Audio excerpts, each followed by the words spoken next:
জিঅ'ৰ নতুন প্ৰযুক্তিসমূহে গোটেই বিশ্বজুৰি সফলতাৰ ঢৌ তুলিছে। যেতিয়া আপুনি কঠোৰ পৰিশ্ৰম কৰে তেতিয়া সফলতা নিজেই আহে। 53 কোটিতকৈও অধিক ব্যৱহাৰকাৰীসকলৰ সৈতে এই সফলতাৰ ধ্বনি জোৰাল হৈ উঠিছে।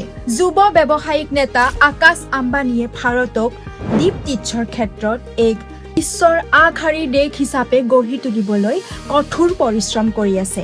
মাল্টাত হোৱা 3GP সভাত জিঅ'য়ে 82টা নতুন উদ্ভাৱনী প্ৰযুক্তি প্ৰদৰ্শন কৰি বিশ্বক আচৰিত কৰি পেলালে। এয়াও এক সত্য যে বিশ্বৰ সৰ্বাধিক ডাটা পৰিচালনা কৰা জিঅ' সম্পূৰ্ণভাৱে দেশীয় কোৰ আৰু চাৰ্ভাৰ এণ্টেনাৰ ওপৰত নিৰ্ভৰশীল। শেষ মাইল সংযোগৰ ক্ষেত্ৰত জিঅ' ফাইবাৰ বিশ্বৰ প্ৰথম স্থানত আছে। তাৰ 1.28 কোটিতকৈও অধিক সংযোগ আছে।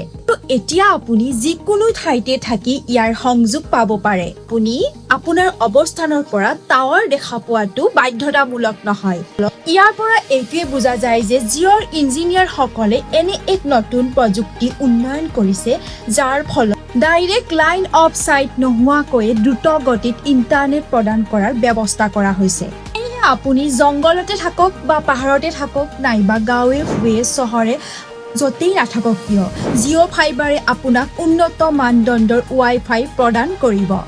আৰু এটা কথা, বৰ্তমান আকৰ্ষণীয় অফাৰসমূহো চলি আছে। সেয়েহে জিঅ'ৰ ইঞ্জিনিয়াৰ আৰু ইয়াৰ নেতৃত্বক এটা ডাঙৰ ধন্যবাদ।